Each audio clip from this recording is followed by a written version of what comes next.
Friends, good morning ಎಲ್ರಿಗೂ. ಇವತ್ತು ಗೌರಿ ಹುಣ್ಣಿಮೆ, ಶುಕ್ರವಾರ ಆಗಿದ್ದರಿಂದ ಬಾಗಿಲಿಗೆ ನಾನು ಹಾಕಿರುವಂಥ ರಂಗೋಲಿ ಎಲ್ಲ ಕಡೆ ಕಮಲದ ಹೂವನ್ನು ನಾನು ಬಿಡಿಸಿರ್ತೀನಿ ಶುಕ್ರವಾರ ಮಾತ್ರ. ನೋಡ್ರಿ, ಬೆಳಗ್ಗೆ ಇಷ್ಟೆಲ್ಲ ಮನೆ ರಾತ್ರಿಯನ್ನು ಕ್ಲೀನ್ ಮಾಡಿದ್ದೆ. ಇಷ್ಟೆಲ್ಲ ಕ್ಲೀನ್ ಮಾಡಿಟ್ಟು ಮಲಗಿದ್ದೆ. ಹಾಗೆ ನೋಡ್ರಿ, ನಿನ್ನೆ ಸಾಯಂಕಾಲನೇ ನಾನು ಗೌರಿ ಹುಣ್ಣಿಮೆ ಅಂತ ಹೇಳಿದ್ನಲ್ಲ, ಸಕ್ಕರೆ ಗೊಂಬಿನ ತರಿಸಿದ್ದೆ. ಬೆಳಗ್ಗೆ ಸ್ನಾನ ಎಲ್ಲ ಆದಮೇಲೆ ಹುಣ್ಣಿಮೆ ಪೂಜೆ ಆಗಿರೋದನ್ನು ನೀವು ನೋಡ್ಬೋದು.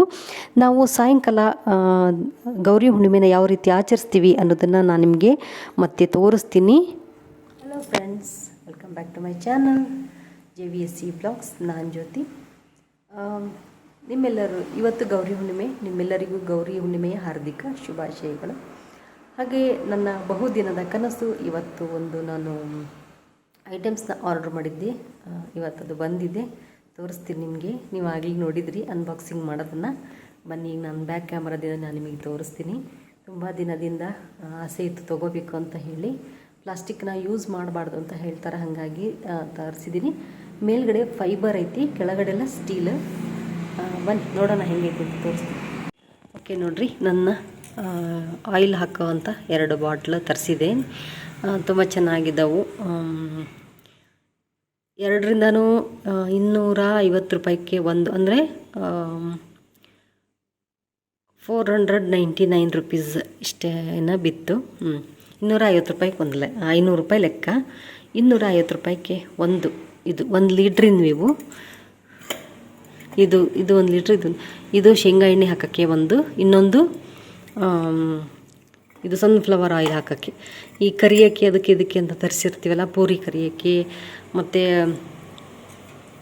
ಪೂರಿ ಬಜ್ಜಿ ಗಿಜ್ಜಿ ಮಾಡಿದರೆ ಕರಿಯೋಕ್ಕೆ, ಮಿರ್ಚಿ ಅದು ಮಾಡಿದರೆ ಕರಿತೀವಲ್ಲ, ಅದಕ್ಕೋಸ್ಕರ ನಾನು ಸನ್ಫ್ಲವರ್ ಆಯಿಲ್ ತರಿಸಿರ್ತೀನಿ. ಹಪ್ಪಳ ಸಂಡಿಗೆ ಕರಿಯೋಕ್ಕೆ ಅದಕ್ಕೆ ಅಂತ. ಅದನ್ನು ಒಂದ್ರಾಗ ಹಾಕಿಡ್ತೀನಿ, ಒಂದ್ರಲ್ಲಿ ಶೇಂಗಾ ಎಣ್ಣೆ ಹಾಕೋಕ್ಕೆ ಅಂತ ತರಿಸಿದ್ದೀನಿ. ಓಕೆ, ನೋಡಿರಿ, ಈ ಬಾಟಲ್, ಆಯಿಲ್ ಬಾಟಲ್ ಹೇಗಿದ್ದವು ಅಂತ ನನಗೆ ಕಮೆಂಟಲ್ಲಿ ಹೇಳ್ರಿ. ಓಕೆ, ಸಾಯಂಕಾಲ ನೋಡ್ರಿ, ನಾವು ತುಂಬಿ ಗಿಡನ ಇಟ್ಟು ಪೂಜೆ ಮಾಡ್ತೀವಿ. ಸಕ್ಕರೆ ಆರತಿನ ಹಚ್ಚಿದ್ದೀನಿ. ಹಾಗೆ ಬಾಳೆಹಣ್ಣಿನ ದೀಪ ಕೂಡ ನಾವು ಹಚ್ಚಿದ್ದೀವಿ. ಪ್ರತಿ ವರ್ಷ ಇದೇ ರೀತಿ ಮಾಡೋದು. ಬಾಳೆಹಣ್ಣಿನ ದೀಪನ ಬೆಳಗ್ಗೆ, ಸಕ್ಕರೆ ಆರತಿ ಬೆಳಗ್ಗೆ ಎಲ್ಲರೂ 2 ಬಾಳೆಹಣ್ಣು ಪೀಸ್ಗಳನ್ನು ನಾವು ಪ್ರಸಾದವಾಗಿ ತೊಗೊತೀವಿ. ತುಂಬಿ ಗಿಡ ಇಟ್ಟು ಪೂಜೆ ಮಾಡ್ತೀವಿ. ಪೂಜೆ ಆಗಿರೋದನ್ನು ನೀವಿಲ್ಲಿ ನೋಡ್ಬೋದು. ಹಾಗೆ ಕೊಬ್ಬರಿ ಹೋಳಿಗೆ ಮತ್ತು ಅನ್ನ ಮಾಡಿ ಎಡೆ ಮಾಡಿದ್ದೆ. ಪೂಜೆ ಹೇಗಾಗಿದೆ ಅಂತ ನೀವು ಕಮೆಂಟಲ್ಲಿ ಹೇಳ್ರಿ. ಹಾಗೆ ಗೌರಿ ಹುಣ್ಣಿಮೆಯ ಈ ಒಂದು ಪುಟ್ಟ ವಿಡಿಯೋ ನಿಮಗೆಲ್ಲ ಇಷ್ಟ ಆದರೆ ಲೈಕ್ ಮಾಡಿರಿ. ಓಕೆ, ಮುಂದಿನ ವಿಡಿಯೋದಲ್ಲಿ ಮಾತಾಡ್ತೀನಿ. Thank you.